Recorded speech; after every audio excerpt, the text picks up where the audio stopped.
Continúo mi entrevista con el presidente electo del Ecuador, Guillermo Lasso, que me acompaña esta noche. Le recuerdo a nuestra audiencia, la toma de posesión es el 24 de mayo, es decir, no falta tanto de aquí a allá. Y voy a aprovechar, don Guillermo, si me lo permite, para preguntar. Le voy a decir los nombres y usted me dice si los invita o no a su toma de posesión, ¿le parece? Claro, con mucho gusto. A ver, le digo, ¿Nicolás Maduro, invitado o no? No. No. ¿Y va a invitar a Guaidó entonces?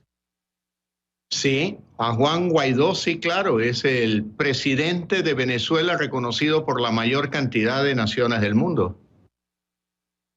Sí, sí, bueno, si les pregunta a ellos, dicen que es al revés. No, pero entiendo lo que me está diciendo. Claro, la mayor parte del reconocimiento y el apoyo se le dio a Juan Guaidó. Son más de 50 países los que lo reconocen como el encargado, el presidente encargado de Venezuela en este momento. Gracias por...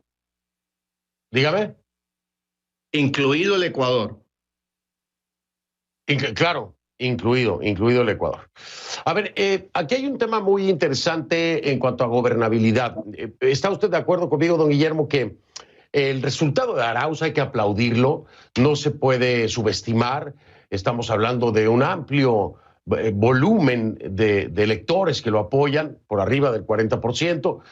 Por supuesto, esto se va a ver representado en el legislativo y en este caso creo, y el Partido Social Cristiano no van a tener nunca mayoría. Pachacuti, que es otra de las fuerzas que estará ahí y que no necesariamente le dan el apoyo, al menos así lo dijo en su momento el propio candidato, ¿no? Yacu Pérez. ¿Qué piensa hacer para lograr gobernabilidad si el legislativo no va a ser de usted? ¿Qué piensa hacer y qué tipo de acuerdos pudiera lograr? Fernando, si usted me lo permite, previa a la pausa, usted me hizo una pregunta. Y al plantear la pregunta hizo una afirmación que con todo respeto yo quiero discrepar. Usted dijo el Ecuador es un país quebrado. Yo le digo con sinceridad, el Ecuador no es un país quebrado.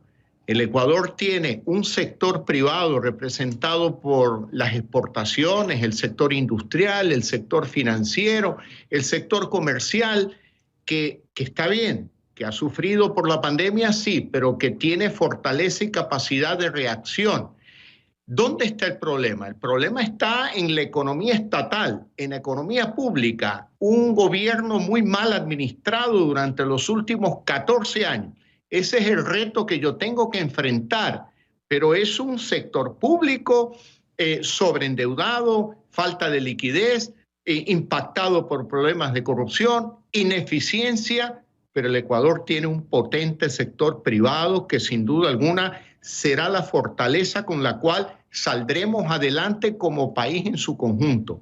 Pero sí quiero precisar, Ecuador no es un país quebrado. Vivimos una cuádruple crisis, sí, un problema económico en el sector público, un problema no solamente sanitario, social, sino que es un problema económico la pandemia. Y nos hemos planteado vacunar al menos 9 millones de ecuatorianos en los primeros 100 días de gobierno y esto se ha convertido en casi el principal programa económico para poder reactivar la economía ecuatoriana. Tenemos un problema también de seguridad interna que tiene dos orígenes, problemas internos que tienen sus raíces en la economía, en la falta de oportunidades para muchos ecuatorianos, y un problema también externo, con mafias transnacionales relativas al narcotráfico, a la trata de personas, que deberemos enfrentar con la ayuda de países amigos como Colombia, Perú, los Estados Unidos y también con la Unión Europea. Y por último, tenemos un problema moral y ético, porque penosamente la corrupción afecta a muchos sectores de la sociedad ecuatoriana. Y vamos a tener que enfrentar esta cuádruple crisis con mucha entereza, con mucha decisión. Ahora, respecto al tema de la gobernabilidad, yo no quiero darle a usted hoy definiciones absolutas. Recuerde usted que hace algunos años atrás parecía imposible que ganemos unas elecciones levantando la bandera de la democracia y la libertad. Las hemos ganado. Y yo le digo, Fernando, deme un poco de tiempo, porque en este Ecuador del encuentro que yo he propuesto un diálogo con la mano extendida y los brazos abiertos para todos los sectores, para todos los líderes políticos del Ecuador, yo no descarto la posibilidad de un gobierno de unidad, donde en mi gabinete estén presentes algunas personas o algunos sectores que en la campaña electoral fueron opositores, contrarios, pero que pueden formar parte de un proyecto de gobierno que tenga por objetivo luchar contra el hambre que existe hoy en el Ecuador, la falta de empleo, luchar contra la desnutrición crónica infantil, luchar contra los problemas de una sociedad ecuatoriana que tiene que reencontrarse reconociendo que somos diversos, que somos diferentes, que tenemos que respetarnos en esa diversidad, respeto a corrientes de grupos llamados minoritarios, pero que son importantes como los LGBTI, causas relativas a la defensa de los derechos laborales de la mujer, de la lucha contra la violencia contra la mujer, yo diría, cero tolerancia al femicidio en el Ecuador. Por lo tanto, hay tareas importantes, son metas, son causas que debemos verla como una oportunidad para unir a todos los ecuatorianos, porque saldremos todos juntos. Aquí nadie tiene una varita mágica ni es un mago. De lo que se trata es de liderar el Ecuador del encuentro. En términos de programa económico, diría yo que plantearemos algunos cambios. Nuestro objetivo es repotenciar los recursos que tiene el Ecuador. Primero, en el sector petrolero tenemos la oportunidad de duplicar la producción petrolera en un mediano plazo, probablemente en 5, 6, 7 años, pero debemos de comenzar desde el 25 de mayo, al día siguiente de la posesión. Tenemos minerales que podemos también explotar bajo principios de respeto a la naturaleza, proyectos que respeten también la voluntad democrática de las comunidades donde se desarrollen estos proyectos. El Ecuador produce 8.000 megavatios de energía eléctrica y consume 4.000. Ahí tenemos otra oportunidad para la reconversión de determinados sectores de la economía que utilicen energía eléctrica en lugar de combustibles fósiles. Y por otro lado, también oportunidades en el campo de las telecomunicaciones. Y bueno, el país, mucha gente ve como crítico un sistema vial, un problema, y digo, es la gran oportunidad para promover la inversión privada, los acuerdos públicos-privados a través de la concesión de carreteras para reactivar la economía, para generar empleo. Vamos a cumplir nuestros compromisos, lo vamos a hacer en materia de la ley de comunicación. El propio 24 de mayo, tan pronto tomemos posesión, en la tarde enviaré un proyecto de derogatoria de la actual ley de comunicación y presentación de una ley sustitutiva que consagre la libertad de prensa, la libertad de expresión, para que todos los ecuatorianos tengan derecho a opinar sobre el desarrollo de la sociedad sin miedo a ser perseguido por un gobierno o por una institución del Estado. Y también presentaremos una reforma a la Ley de Educación Superior para tener universidades libres en el Ecuador, que el gobierno intervenga menos en la administración de las universidades y exista autonomía e independencia para que se cumpla un propósito, que los ecuatorianos, los jóvenes ecuatorianos tengan más oportunidades de estudiar en la universidad la profesión, la carrera que ellos quieran, no la que le diga el gobierno como sucede ahora. Y finalmente, lo del Consejo de Participación Ciudadana, dice usted, no debería ni de existir. ¿Por qué? Porque en una democracia liberal hay 3 poderes fundamentales, el ejecutivo, el legislativo y el judicial. Y ese fue un engendro de la Constitución correísta de Montecristi del 2008. Y esa fue la piedra angular en la que se apoyaron para abusar del poder y tener el control total de las funciones del Estado. Por lo tanto, ese Consejo de Participación Ciudadana no tiene razón de existir y no es una opinión que yo tenga hoy, la tengo desde hace mucho tiempo atrás y coincido con algunos parlamentarios que plantean una consulta popular para, de alguna manera, desbrozar, digamos, el camino para consolidar una democracia real, potente, donde existan pesos y contrapesos en democracia, como es el gobierno, una prensa libre, que se realice con libertad la investigación, la prensa investigativa, y pues obviamente nos respetemos entre todos los ecuatorianos. Terminar con un modelo de opresión. Muchas gracias, economista, expresidente del Ecuador, Rafael Correa, por atender esta entrevista con BBC Mundo. Según lo que leemos de los resultados de las elecciones de este domingo, el representante de la derecha tradicional, Guillermo Lasso, ha ganado al candidato que usted impulsaba, al candidato que representaba al correísmo, Andrés Arauz. Las urnas están demostrando que el correísmo está lejos del poder que solía tener hace unos años. ¿Qué fue lo que pasó? Es obvio lo que ha pasado. Ganamos la elección del 2017, nos traicionó, lo compraron a ese presidente y empezó una persecución brutal, nos robaron el partido político Alianza País, impidieron, pese a ser, como se ha mostrado, como se ha evidenciado ahora, la principal fuerza política durante 3 oportunidades, impidieron que nos inscribamos como partido político, tuvimos que participar en las elecciones locales del 2019 con un partido prestado, el partido Compromiso Socialista 5, lo eliminan porque había una persecución brutal para tratar de impedirnos participar en las elecciones.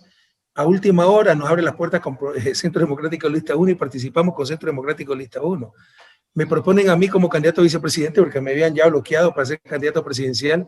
Sacan una sentencia en 17 días laborables para condenarme por influjo psíquico, dirigir una organización criminal por influjo psíquico, qué sé yo, y para impedirme ser candidato. Y en esas condiciones ganamos la primera vuelta, ganamos 50 asambleístas, el mayor bloque de lejos, y obtuvimos 47.5% de la votación en la segunda vuelta, además de la brutal persecución política contra los dirigentes durante todos estos años. Y yo tengo una condena a 8 años por dirigir una organización, aunque no lo crea, textualmente, organización criminal por medio de influjo psíquico, dedicada a sobornos que nunca han existido. Jorge Glass, el vicepresidente, está preso 3 años, hombre honesto, no han descubierto medio centavo por el caso de Brecht, ni siquiera acusaron a Odebrecht. Los demás perseguidos por delitos políticos, instigación a la rebelión, desacato fuera del país. O sea, hemos estado en condiciones extremas. Solo si yo hubiera estado en Ecuador, solo con ese hecho, le aseguro que ganamos las elecciones. Pero es muy difícil en esas condiciones, pues, pelear más aún con estructura. Hemos peleado contra todos los medios de comunicación, contra todo el Estado y contra todo el espectro político. Así que los resultados son espectaculares, pero obviamente no era lo que deseábamos, lo que aspirábamos. Pero usted solo me está mencionando aquí factores externos. Yo me preguntaba si había usted hecho una especie de mea culpa con este resultado también. No, María, yo ya he aprendido en la vida no darle la razón a los que no la tienen. Yo sé que algunas veces eso buscan ciertos sectores, ciertos periodistas, que la culpa, ¿dónde está nuestro...? Lo que hemos logrado es extraordinario, ¿ya? Y por supuesto que hemos cometido errores en el ejercicio del poder, pero corrupción. Por ejemplo, nunca nos equivocamos de lado, eso es lo principal. Pero, por ejemplo, nombrarlo a Moreno pues, candidato, que nos engañó a todos, para empezar. Pero de ahí la corrupción. O sea, lo que están es acusándonos del ejercicio del poder en 10 años de gobierno. Es imposible no tener caso de corrupción. Pero lo que hicieron fue generalizarlo, pactar con los corruptos para persecución política. Por ejemplo, el celebérrimo caso Odebrecht, como su nombre indica, Odebrecht, principal corrupto y corruptor Odebrecht, corruptor confeso. Metieron preso a todo el mundo, acusaron a todo el mundo, menos a Odebrecht, ni siquiera la acusaron, porque es claro el pacto que existió para que acuse a otros, como el vicepresidente Jorge Glass, y robarle la vicepresidencia. Eso es obvio. Entonces los corruptos siempre fueron ellos. Para que haya corrupción, alguien debió enriquecerse. ¿Dónde están nuestras cuentas secretas? ¿Dónde está nuestro dinero mal habido? Es demasiado obvio. Entonces yo no voy a darle nunca la razón a quien no la tienen. No esperen eso de nosotros. Siempre vamos a ser autocríticos. Pero si esperan que le den la razón, pero esa autocrítica de la que usted habla, necesito que me ponga ejemplos concretos. Bueno, ya le doy un ejemplo concreto, el habernos dejado engañar por un tipo como Moreno y bien. Sí, pero es que eso a la vez pone la culpa del lado de allá. Lo que no usted entiendo, estuvo en el poder 10 años. Porque nosotros lo propusimos a Moreno. Yo estoy casi convencido, tenemos que hacer estudios más profundos, que Quito no nos perdonó haber nosotros nominado como candidato a Moreno. Pese a que nos persiguió, pese a que nos traicionó, nosotros lo nominamos. Y ha sido el peor presidente de la historia. Entonces eso no nos ha perdonado. Dice, nos presentan un nuevo candidato, pero esta vez no vamos a votar por él, votamos por el banquero. Entonces yo creo que es una de las explicaciones. Hay que hacer información más profunda, buscar información más profundamente. Pero no sé qué espero. O sea, que hemos quedado con 47.5% de votos populares en condiciones extremas negativas y tenemos que hacer nosotros una autocrítica. Creo que es un inmenso logro, pero obviamente no lo que esperamos para terminar esta pesadilla de destrucción del país y de persecución brutal sin nombre, que le llamaron descorreización, y la mayor campaña de odio y persecución política que la historia del Ecuador recuerda. Me llamó la atención una frase que usted dijo, y dijo que es imposible no tener corrupción en un gobierno. Recordamos muchísimas personas la campaña de Manos Limpias con la que usted se presentó a la presidencia. Tal vez no hubo un poco de decepción precisamente de su electorado. Hay manipulación. Yo le puedo enseñar, si me pasa la carpeta, estadística de Transparencia Internacional, que seguramente es correcta, que demuestra que en mis 10 años de gobierno, Ecuador fue el país que más disminuyó en el ranking de corrupción. Aquí está. Usted tiene el ranking de corrupción, se lo presento de dos maneras, de Transparencia Internacional, ¿no? Y podrá ver cómo antes de mi gobierno, ¿ya? Esto es 2003, 2002, 2001, 2003, 2004. Aquí llega mi gobierno, si me pasan mis lentes, por favor, y estamos en el nivel mayor de corrupción. Fíjense, cuando llego yo al gobierno de 2007, mire cómo subía, y luego solo baja. No sé si estamos viendo esto. Y al final nos rebrota un poco, por el caso de Brecht precisamente y refinería. Pero bajamos 30 puestos en el ranking de corrupción y somos el gobierno que más bajó en esa década, 2007-2017. Aquí están toda Latinoamérica. Los que descendimos y los que ascendieron en el ranking de corrupción, lastimosamente. Bueno, lo cierto es que hay muchas denuncias e investigaciones por muchísimos proyectos que tuvieron sobreprecio durante su gobierno. Pero no, María, hagamos la pausa y por favor. Primero yo le estoy hablando de estadística. Usted acaba de decir muchísimas denuncias por sobreprecio. Dígame un juicio por sobreprecio. Bueno, hay muchísimas investigaciones y denuncias. Por ejemplo, lo que sucedió con la refinería del Pacífico. Gracias por poner refinería del Pacífico. ¿Dónde está el sobreprecio de refinería del Pacífico? Refinería del Pacífico es parte del caso de Brecht, donde ni siquiera acusaron a Brecht. Entonces no repitan las cosas que escuchan de cierta prensa que cree que en la repetición está la demostración. Manipularon tanto que el ajuste de precios, si una carretera costaba 100 millones inicialmente y acababa costando 120 millones, eso le llamaron sobreprecio. Eso es reajuste de contrato, eso no es sobreprecio, no es delito. A tal punto que no existe, pero periodista, estamos hablando de hechos, ¿no? Ana María, no existe un juicio sobre precio, no existe una condena sobre precio. Eso es una de las narrativas que han montado estos años para tratar de acusarnos de falsedades.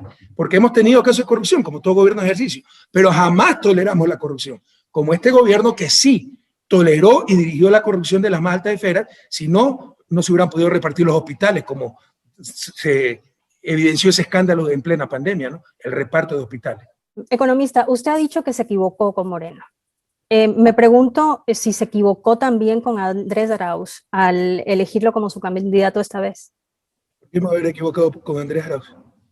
Sí, porque finalmente no llegó a la presidencia. Porque no ganó, entonces nos equivocamos. Si era luchar contra corriente, era cuesta arriba. Mira cómo nos sobredimensionan, ¿no? Muchas gracias, pero no somos superhombres. Hemos estado luchando en condiciones extremas impresionantes. Ni siquiera puedo estar en el país, ni siquiera puedo viajar con libertad por la condena absurda que tengo. La dirigencia histórica no está en el país. Las bases, la estructura ha sido tremendamente golpeada.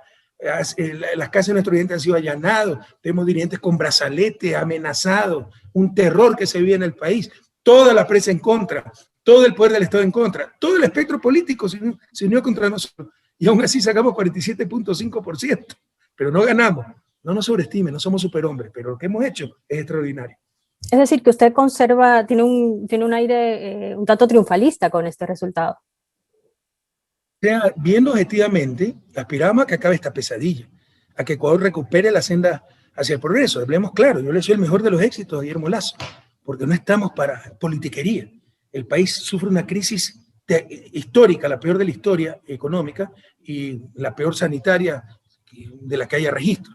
No es momento de politiquería, hay que arrimar el hombro para salvar vidas y recuperar la economía que también salva vidas. Le deseo el mayor de los éxitos a Guillermo Lasso, pese a que no concuerdo obviamente con su ideología neoliberal, y nuestro bloque asambleísta tratará de dar la mayor gobernabilidad dentro de lo aceptable, porque tampoco nos vamos a prestar para privatizaciones y todas esas cosas. Pero no nos engañemos, es la continuación del gobierno de Moreno. Él cogobernó con Moreno, son las mismas políticas. Entonces, muy probablemente esto nos lleve pues a perpetuar la crisis, ¿no?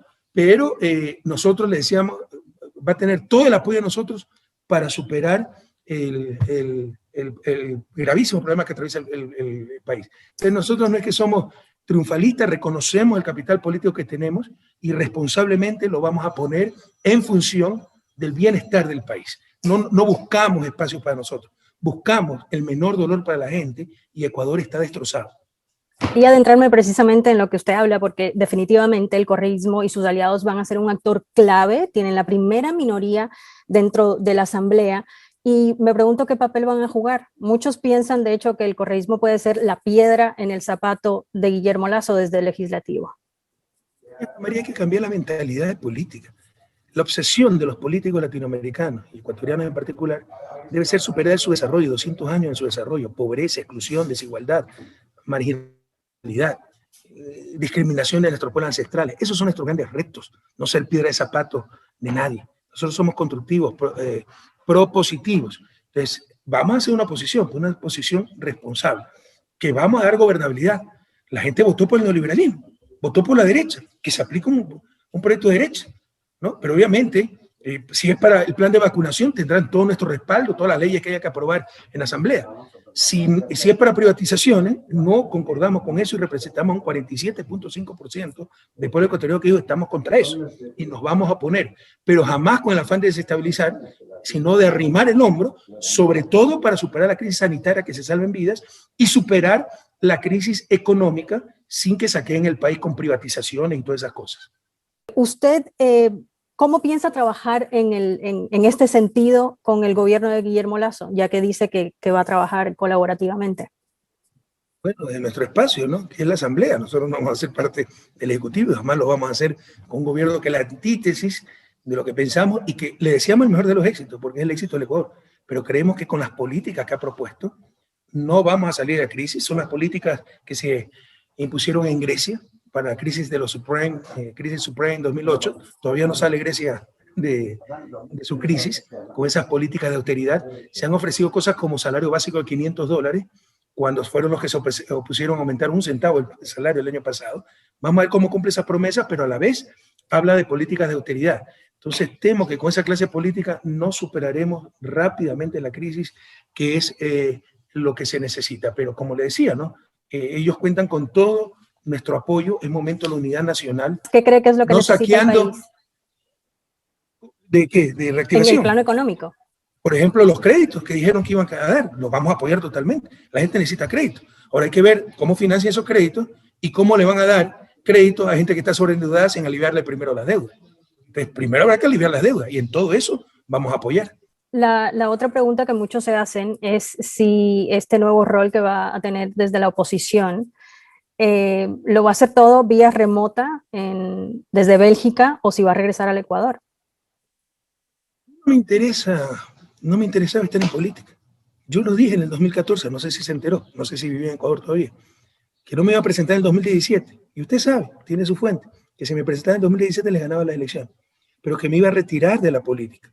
Que después de vivir 25 años en Ecuador, con mi familia, que es binacional, mi esposa es belga, mis hijos tienen la doble nacionalidad, ya era justo, ya era hora de ir a vivir unos años, mis suegros estaban ancianos y de hecho fallecieron, a Bélgica. Ese era mi plan de vida, volver a la academia.